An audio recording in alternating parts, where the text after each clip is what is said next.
नमस्कार, संतोष की रिपोर्ट में आप सबों का स्वागत है। और आज हम संतोष की रिपोर्ट में चर्चा करने जा रहे हैं कि बिहार की राजनीति एक बार फिर से लुटियन जोन में राजनीतिक खबरों पर नजर रखने वाले पत्रकारों के ओपिनियन से गरमाने लगा है।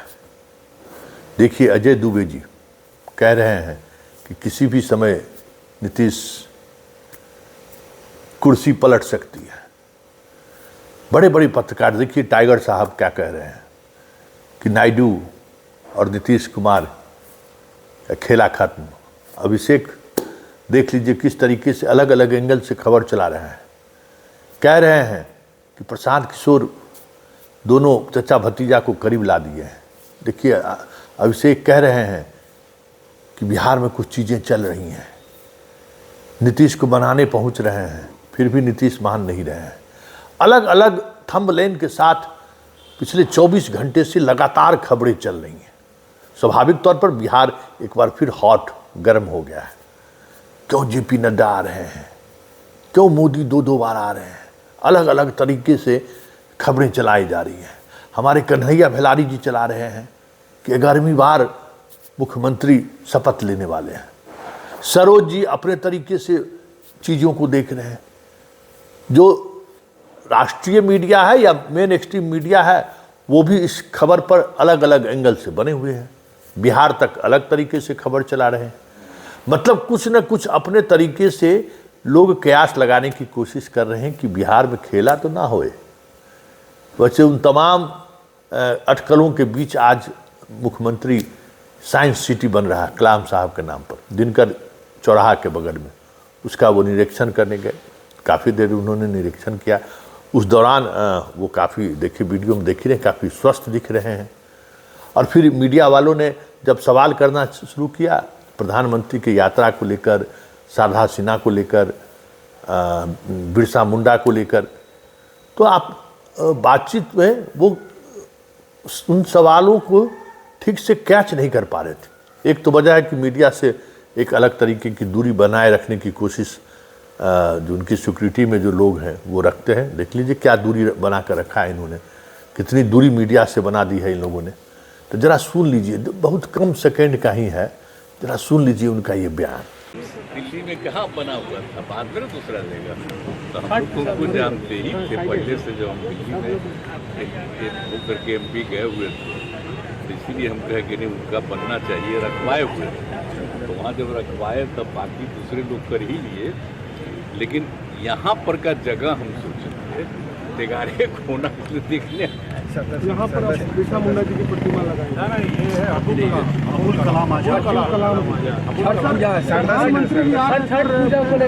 बिरसा मुंडा जी 150वीं तो दूसरा तरफ दुर्भंगा आप जो देखे वहाँ पर ना, वहाँ पर हम पहले से लगवाए हैं ना, तो वही वहाँ पर दुर्भंगा शारदा सिन्हा की तबीयत, शारदा सिन्हा जी की तबीयत ज़्यादा। तो सुन लिए बयान से आप समझ सकते हैं कि मीडिया सवाल क्या कर रही है, कह क्या रहे हैं। तो ऐसे में सवाल तो यही है ना कि नीतीश कुमार उस मन स्थिति में नहीं है या उस तरीके से फुल फिट नहीं है जिस तरीके से नीतीश फुल फिट हुआ करते थे। तो फिर ऐसे में क्या उनके स्वास्थ्य की वजह से बीजेपी परेशान तो नहीं है, या फिर इनके स्वास्थ्य को देखते हुए बीजेपी प्लान बी तो नहीं बना रही है? क्योंकि इस तरीके से थंबनेल के साथ लगातार जो खबरें चल रही हैं और बड़े बड़े पत्रकार खबर चला रहे हैं, तो कुछ तो बात हो सकती है। क्या हो सकता है, क्या कुछ होने वाला है बिहार में?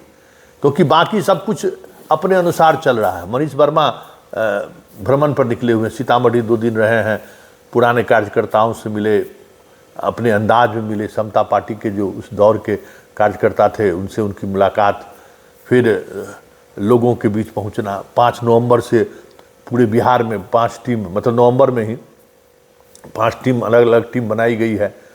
जिस टीम में ललन सिंह नहीं है, जिस टीम में विजेंद्र यादव का तो स्वास्थ्य का भी कारण है, लेकिन ललन सिंह नहीं है, संजय झा है, उमेश कुशवाहा है, आपको रामनाथ ठाकुर हैं।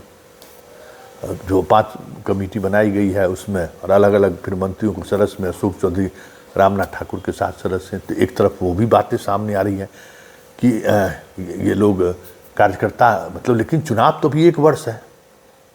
1 वर्ष पहले एनडीए का बैठक होना, 1 वर्ष पहले कार्यकर्ताओं का समागम की शुरुआत करना, पार्टी के 5 बड़े लीडरों को जिम्मेवारी देना कि आप अपने कार्यकर्ताओं के बीच जाइए, तो कुछ तो बात होगी। वैसे ही 1 वर्ष पहले इस तरीके की तैयारी का मतलब क्या है? मतलब अगर बिहार 2005 से नीतीश की चुनावी शैली को देखिए तो 1 वर्ष पहले तक वो किसी पॉलिटिकल एक्टिविटी पर ज़्यादा जोर नहीं देते, लेकिन इस बार जोर दे रहे हैं। मनीष वर्मा पूरे बिहार में उनका जनवरी में ख़त्म होगा, नवंबर में फिर यहाँ से शुरू हो रहा है, फरवरी तक चलेगा। मतलब कुछ न कुछ ऐसी बातें हैं जिन बातों को लेकर नीतीश भी सहज नहीं है, बीजेपी भी सहज नहीं है, और नीतीश के साथ जो खड़े लोग हैं वो भी सहज नहीं है। ये तो साफ दिख रहा है, और यही असहजता दिखाता है कि कुछ न कुछ निर्णय या अनिर्णय की स्थिति में नीतीश भी हैं और सरकार भी है। सरकार अपना इकबाल खो चुका है, ये कई मौके पर देखने को मिला है, ऐसी बात नहीं है।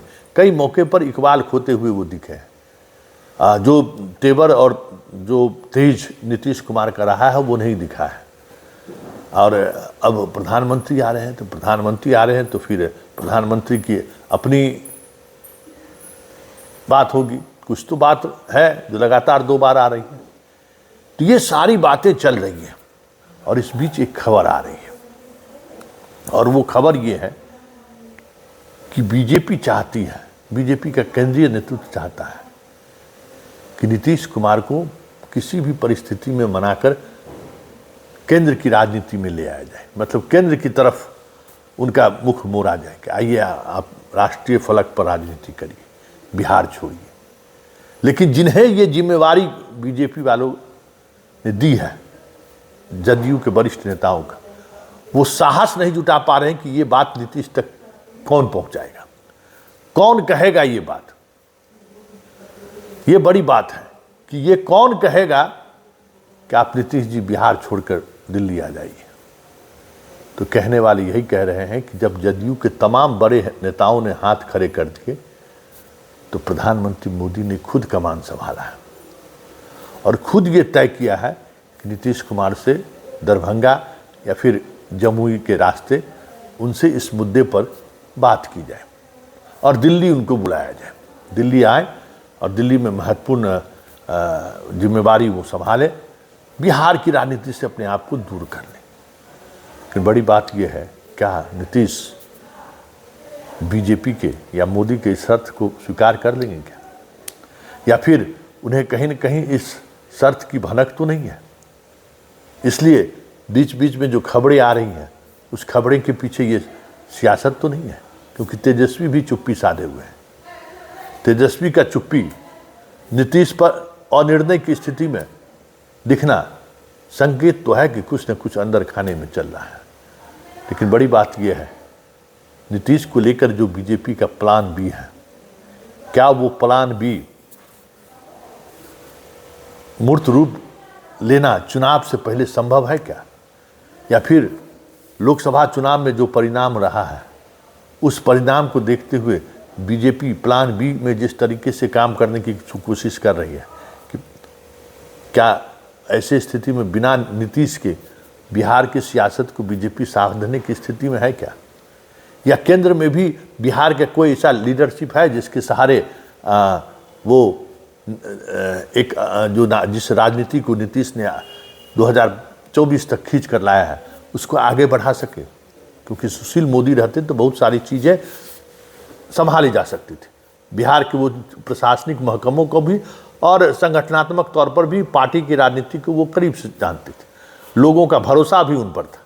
लेकिन न भरोसेमंद चेहरा है बीजेपी के पास, न भरोसे लायक कोई ऐसी व्यक्ति हैं जिन पर बीजेपी दाव खेल सके। तो ये भी सारी चीज़ें चल रही हैं। ऐसे में ये सवाल उठना लाजमी है कि हमारे तमाम सीनियर जर्नलिस्ट जो कयास लगाए जा रहे हैं, उन कयासों पर ही अगर भरोसा कर लिया जाए तो क्या ये माना जाए कि 1-2 महीने के अंदर बिहार की सियासत में बड़ा कुछ होने वाला है? बड़ा सवाल, जरा सोचिए। और क्या हो सकता है इस पर मनन करिए। लेकिन इन सबसे इतर जो सबसे महत्वपूर्ण बात है वो ये है कि नीतीश कुमार की बीमारी को लेकर जिस तरीके की चुप्पी सरकार साध रखी है, वो बिहार के लिए ही नहीं, बिहार के डेमोक्रेसी के लिए भी एक खतरे की घंटी है। क्योंकि पता नहीं कि नीतीश कुमार की अपने मन स्थिति में नहीं है कि किस तरीके के फैसले उनसे करवाए जा रहे हैं उनके आसपास बैठे हुए अधिकारी ही जाने। और जो आसपास अधिकारी बैठे हुए हैं उसमें कई ऐसे अधिकारी हैं जिन पर भरोसा करना आज भी, भले नीतीश के सबसे भरोसेमंद हो, लेकिन आम लोगों के बीच यही चर्चा है कि वो नीतीश के भरोसे तो हो ही नहीं सकते। उन्होंने जितना नीतीश का भरोसा तोड़ा है, बहुत कम उनके चाहने वाले अधिकारियों ने तोड़ा है। चलिए देखिए आगे आगे होता है क्या, लेकिन इतना तय है कि बिहार में खेला होबे या ना होबे, नीतीश की सियासत को लेकर बीजेपी ज़्यादा दिनों तक अनिर्णय की स्थिति में रहने वाली नहीं है, ये साफ दिख रहा है। ऐसे में महाराष्ट्र और झारखंड चुनाव अगर बीजेपी के अनुकूल रहा तो बिहार में बड़ा सियासी उलटफेर हो जाए तो कोई बड़ी बात नहीं हो।